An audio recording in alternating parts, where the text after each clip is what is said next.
প্রিয় শিক্ষার্থীবৃন্দ, তোমাদের সকলকে আজকে অনলাইন ক্লাসে স্বাগত জানাই।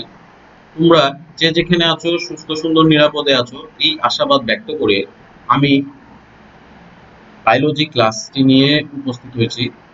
বায়োলজি ক্লাসে আজকে আমি দ্বাদশ শ্রেণীর ছাত্রছাত্রীদের জন্য অষ্টম অধ্যায়ের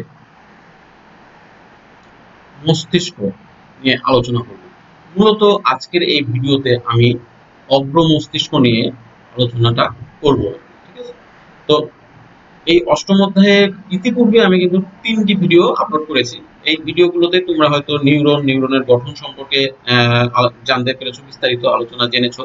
তো আজকে যেটা আলোচনা থাকবে সেটা হচ্ছে মস্তিষ্কের আলোচনা, এবং এখানে অগ্র মস্তিষ্ক নিয়ে বিস্তারিত আলোচনা থাকবে। ঠিক আছে, তো আমরা জানি যে মস্তিষ্ক হচ্ছে কিন্তু কেন্দ্রীয় স্নায়ুতন্ত্রের একটি অংশ, যেটা হচ্ছে করটির মধ্যে বিস্তৃত থাকে।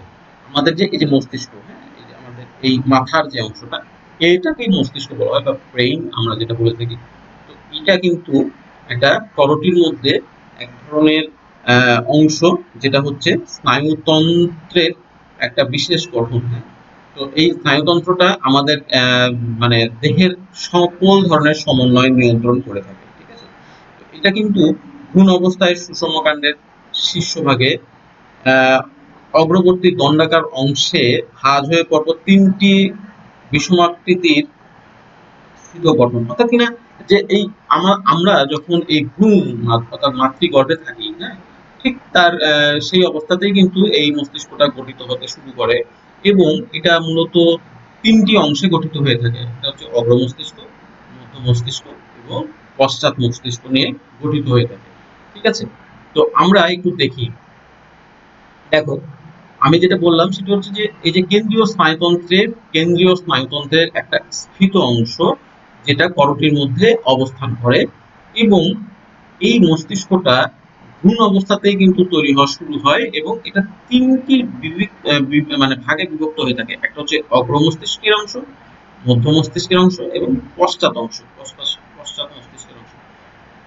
ফোর ব্রেইন, মিড ব্রেইন এবং হাইন্ড ব্রেইন। ঠিক আছে, এই 3টি অংশে বিভক্ত থাকে। ঠিক আছে, আচ্ছা। আর এই মস্তিষ্কের অগ্র মস্তিষ্ক অংশটা আবার 3 ভাগে বিভক্ত। একটা হচ্ছে সেরিব্রাম।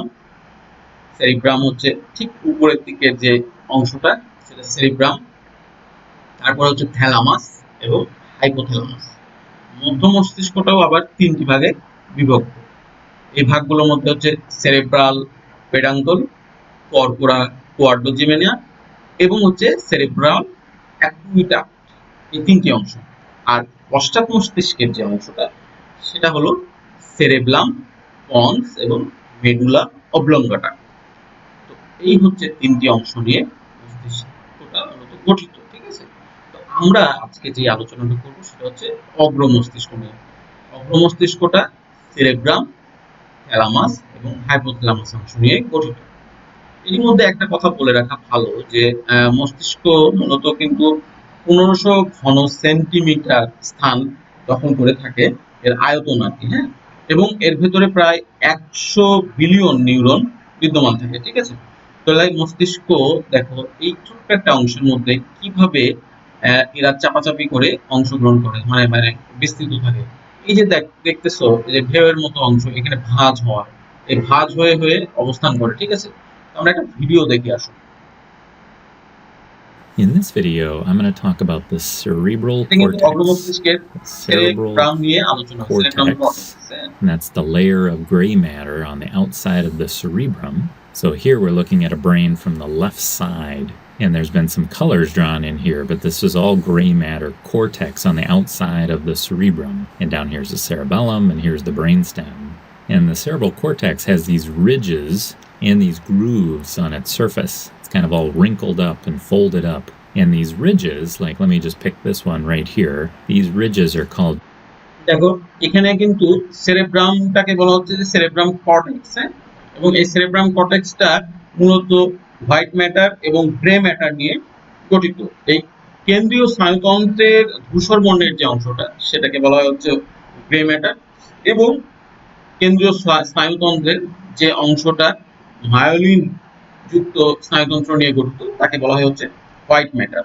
ঠিক আছে, এই সেরিব্রাম হেমিস্ফিয়ারটা এটা কিন্তু দুইটি হেমিস্ফিয়ারে, রাইট হেমিস্ফিয়ার এবং লেফট হেমিস্ফিয়ারে গঠিত, এবং এর ভেতরে উঁচু নিচু জায়গা, মানে হচ্ছে যে এই যে গঠনটা এমনভাবে বিস্তৃত থাকে হেমিস্ফিয়ারের ভিতরে যে সেরিব্রাম গুলো, হ্যাঁ, এখানে কিন্তু সবগুলো উঁচু এবং নিচু জায়গার সৃষ্টি করে। অর্থাৎ এই উঁচু স্থানগুলোকে বলা হয় হচ্ছে তোমার জাইরাস, আর এইখানে যে ভাঁজ খায়ে কুণ্ডলিত ভাঁজ খেয়ে নিচু অংশটা সেটাকে বলে ফিশার। ঠিক আছে, এটা নিয়ে মূলত এখানে আলোচনা হয়েছে, এবং একটা সেরিব্রাল কর্টেক্স লোব তৈরি করে, লোব সৃষ্টি করে। এই লোব আবার হচ্ছে তোমার চার প্রকার, হ্যাঁ, ফ্রন্টাল, অক্সিপিটাল, প্যারাইটাল এবং হচ্ছে টেম্পোরাল। এই লোবগুলো নিয়েও এখানে আলোচনা আছে। এই ভিডিওটা দেখলে তোমরা বুঝতে পারবে। Gyri. জাইরাই That's the বা plural. Gyrus. A single one is called a gyrus. Multiple is called gyri. And then these small grooves that are on either side of a gyrus like this are called sulci. Sulci, that's multiple. And it'd be sulcus for just one. So this would be one sulcus right here. And so that's a small groove, but there's also some really large grooves like this one right here. And those large grooves we usually call fissures. Fissures. Like this one right here that goes back like that.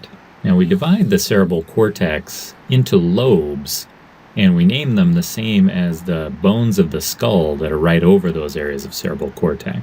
So that this big lobe right in the front here under the frontal bone is called the frontal lobe. Frontal lobe. That's this one right here. This one behind the frontal lobe is right next to the parietal bone of the skull, so we call that the parietal lobe. This one right here on the other side of this big fissure from the frontal lobe is by the temporal bone, so we call that the temporal lobe. Temporal lobe. And this one way in the back is by the occipital bone of the skull.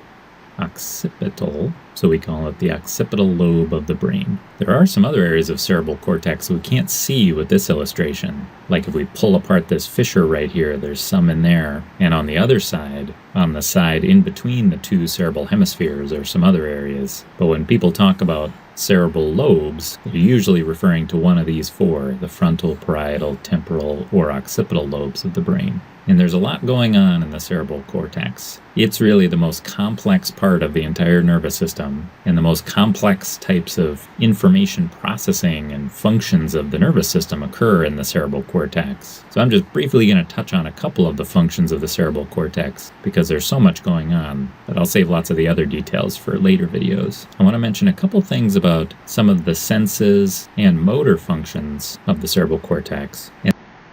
আচ্ছা, আমরা এই অগ্র মস্তিষ্ক থেকে যেটা দেখলাম যে এই অগ্র মস্তিষ্কটা হচ্ছে সেরেব্রাম অংশ। সেরেব্রামের যে বাইরের যে যে অংশটা, বহিস্থ অংশ, হ্যাঁ, এটা হচ্ছে গ্রে ম্যাটার, এবং অন্তস্থ অংশটা হচ্ছে হোয়াইট ম্যাটার। তো গ্রে ম্যাটারটা যেটা হচ্ছে সেটা হচ্ছে ধূসর বর্ণের, এবং এটা স্নায়ুকোষ, নিউরোগ্লিয়া এবং হচ্ছে সিনাপস নিয়ে গঠিত, এবং হোয়াইট ম্যাটার যেটা সেটা হচ্ছে স্নায়ুতন্ত্রের মূলত মায়োলিন যুক্ত স্নায়ুতন্ত্রের অংশ নিয়ে গঠিত। তো এই অংশটা সেরিব্রাল কর্টেক্স, এটাকে সেরিব্রাল কর্টেক্স বলা হয়, এবং এই সেরিব্রাল কর্টেক্সের যেটা হচ্ছে যে তোমার তিনটি অংশ গঠিত, এবং হচ্ছে যে এখানে প্রায় তোমার দেখা যায় যে তিনটি প্রশস্ত অংশ নিয়ে গঠিত, যেটা সেটাকে বলা হয় ফিশার, হ্যাঁ, এটা হচ্ছে কিন্তু প্রশস্ত অংশ, এবং এই উঁচু নিচু যে জায়গাটা তৈরি করে সেটাকে বলা হয় হচ্ছে জাইরা বা জাইরাস। ঠিক আছে, আচ্ছা, আর এই সেরিব্রাল কর্টেক্সের চারটি লোব থাকে। এই লোবগুলোকে বলা হয় frontal lobe, parietal lobe, occipital lobe এবং হচ্ছে টেম্পোরাল লোব। ঠিক আছে, তো এই মূলত হচ্ছে তোমার অংশগুলো। আর এই সেরিব্রালটা মূলত আমাদের যে মস্তিষ্কের অংশটা, আমি এর পরের ভিডিওতে একটা দেখাবো পরের ক্লাসে, মস্তিষ্ক আরো বিস্তারিত দেখতে পারবে সেখানে। এই যে দুইটি অংশে, হ্যাঁ, মূলত অগ্র মস্তিষ্কটা এই দুইটি পার্ট বা ভাগ দেখা যায়। অর্থাৎ কিনা আমাদের মাথার এই অংশ এবং এই অংশ, করোটির এই অংশ এবং এই অংশ দুটি ভাগে বিভক্ত, এবং এর মধ্যে একটা স্নায়ুগুচ্ছ বিদ্যমান যাকে বলা হয় হচ্ছে কর্পাস ক্যালোসাম। ঠিক আছে, এই ভেতরের দিকে কর্পাস ক্যালোসাম, আমরা যদি এই চিত্রটাতে দেখি, এই যে এইখানে কিন্তু কর্পাস ক্যালোসাম অংশ, হ্যাঁ, এবং এই ডান সাইডের পার্ট এবং বাম সাইডের পার্ট, অর্থাৎ কিনা এই পার্ট এবং এই পার্ট, দুই পার্টকে ভেতরে একটা সংযোজক অংশ থাকে, সেটাকে বলা হচ্ছে কর্পাস ক্যালোসাম। সেটা হচ্ছে স্নায়ুতন্ত্রের একটা গুচ্ছ আর কি, ঠিক আছে। আর এই সেরিব্রামটা রাইট হেমিস্ফিয়ার ও লেফট হেমিস্ফিয়ারে গঠিত হয়, ঠিক আছে। আচ্ছা, এই সেরিব্রাম এটা কি করে, মানুষের বিভিন্ন ধরনের চিন্তা শক্তি, আমি এখন কি চিন্তা করছি, আমি এরপরে কি কাজ করব, আমার বুদ্ধি, ইচ্ছা, উদ্দীপনা, সাড়া দেওয়া, হুম, এই অনুভূতি, এই কাজগুলো সে করে থাকে আর কি, হ্যাঁ, সংবেদী অংশ। এবং মস্তিষ্কের প্রায় ৮০% অংশ জুড়েই কিন্তু অগ্র মস্তিষ্ক গঠিত, ঠিক আছে। আচ্ছা, এরপরে যে অংশটা সেটা হচ্ছে থ্যালামাস। অগ্র মস্তিষ্কের আরেকটি অংশ হচ্ছে থ্যালামাস। থ্যালামাস অংশটা এই যে এখানে আমরা দেখতে পাচ্ছি থ্যালামাস এই চিত্রে। আচ্ছা, থ্যালামাস অংশে এটা আমরা দেখি যে থ্যালামাসটা সেরিব্রাম হেমিস্ফিয়ারের ঠিক সেরিব্রাম মেডুলায় অবস্থিত এবং এটা গ্রে ম্যাটার দিয়ে গঠিত একটি ডিম্বাকার অঞ্চল। দেখো এই অংশটা দেখাই যাচ্ছে, এই অংশটা মূলত ডিম্বাকার একটি অঞ্চল। এটা হচ্ছে যে একটা রিলে স্টেশন হিসাবে কাজ করে, রিলে করে, অর্থাৎ কিনা যে আমার স্নায়ুতন্ত্র কি বলছে, এবং সেটা মস্তিষ্কে নিয়ে যাওয়া, এই কাজগুলো সে করে থাকে। বিভিন্ন ধরনের চাপ, অনুভূতি, এগুলো সৃষ্টিতে ভূমিকা রাখে, ঠিক আছে। এবং তোমার হচ্ছে আবেগ ও অভ্যন্তরীণ অঙ্গের নিয়ন্ত্রক হিসাবে ভূমিকা রাখে।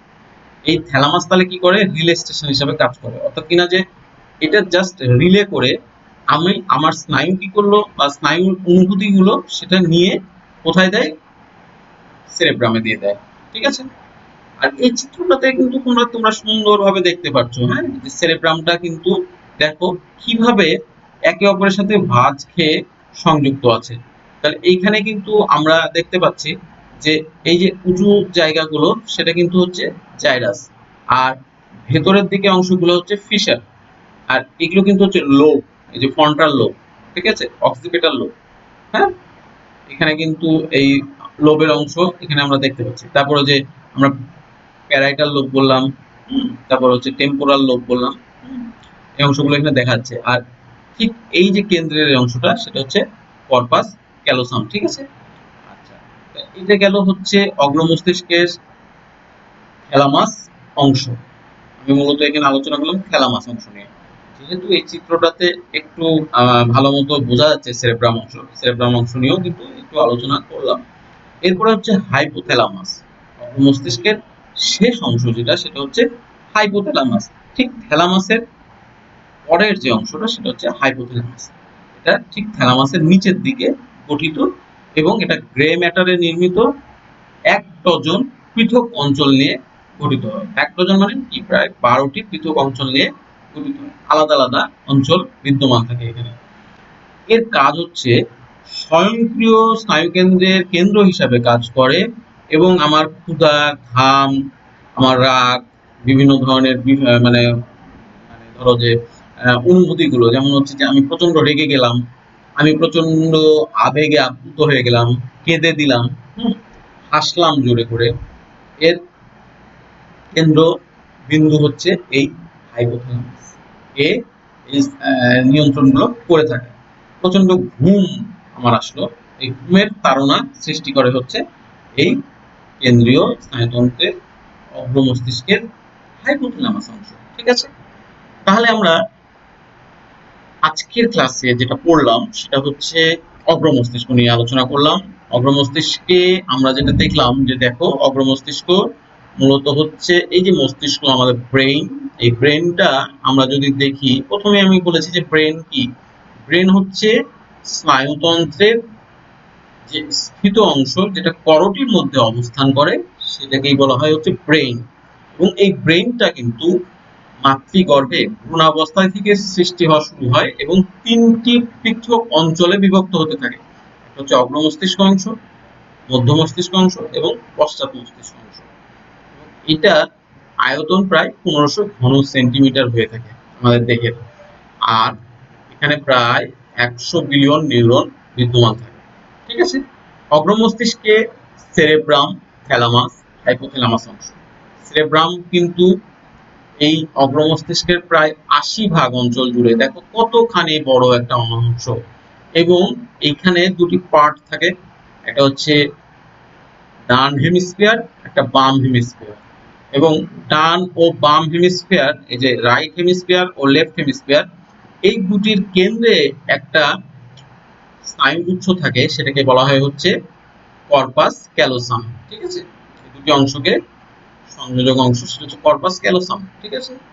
আর এই যে তোমার সেরিব্রাম অংশটা, সেরিব্রাম অংশটা মূলত হচ্ছে ঠিক দেখা যায় যে বাইরের গ্রে ম্যাটার এবং ভিতরে হোয়াইট ম্যাটার নামক অংশ নিয়ে গঠিত। ঠিক আছে, বহিঃস্তরে গ্রে ম্যাটার এবং অন্তঃস্তরে হোয়াইট ম্যাটার অংশ নিয়ে গঠিত হয়। এবং এর বাইরের দিকের যে উঁচু জায়গা, সেটাকে বলা হয় হচ্ছে জাইরাস। এবং ভিতরের দিকে যে এই অংশটা, যেটা হচ্ছে তোমার প্রশস্ত কিন্তু ভেতরের দিকে একটু চাপা সুগঠিত, সেটা হচ্ছে ফিশার। ঠিক আছে। আর এই সেরিব্রালের অংশে কতগুলো লোব থাকে, এই লোবগুলোকে বলা হয় হচ্ছে frontal lobe, parietal lobe, occipital lobe এবং টেম্পোরাল লোব। এগুলো নিয়ে গঠিত। আর এটার কাজ হচ্ছে তোমার কি করে, এটা হচ্ছে সেরিব্রালটা হচ্ছে কি করে, চিন্তা, বুদ্ধি, ইচ্ছা শক্তি, উদ্দীপনা, এগুলো মানসিক অনুভূতি তৈরিতে ভূমিকা রাখে। এটা মূলত সংবেদী অংশ এটা। ঠিক আছে। এরপরে হচ্ছে থ্যালামাস অংশ। থ্যালামাস অংশে আমরা যেটা দেখি, থ্যালামাস অংশটা হচ্ছে যে এটা মূলত হচ্ছে অগ্রমস্তিষ্কের সেরিব্রামের পরের অংশটা। এটা হচ্ছে গ্রে ম্যাটারে গঠিত একটি ডিম্বাকার অঞ্চল। হ্যাঁ, এই অঞ্চলটা কাজ হচ্ছে কি, যে কোনো স্নায়বিক তাড়না সেটা কিন্তু নিয়ে সে সেরেব্রামে রিলে করে, রিলে স্টেশন হিসেবে কাজ করে। আর এরপরে হচ্ছে হাইপোথ্যালামাস অংশ। হাইপোথ্যালামাস অংশটা হচ্ছে থ্যালামাস অংশের ঠিক পরের অংশ। ঠিক আছে। এটা হচ্ছে প্রায় ১ ডজন পৃথক অঞ্চল নিয়ে গঠিত। এটার কাজ হচ্ছে তোমার ঘুম, তারপরে স্নায়বিক বিভিন্ন ধরনের যে আমাদের উদ্দীপনাগুলো, হচ্ছে রাগ, প্রচন্ড রাগ, ধরনের ধরো যে চিন্তা শক্তি, পীড়ন, ঘৃণা, ক্ষুধা লাগা, এই কাজগুলো নিয়ন্ত্রণ করে হচ্ছে হাইপোথ্যালামাস অংশ। তাহলে এই হচ্ছে মূলত অগ্র মস্তিষ্ক নিয়ে আজকের আলোচনা। হ্যাঁ, তো আমরা আজকে একটু বাড়ির কাজটা দেখি।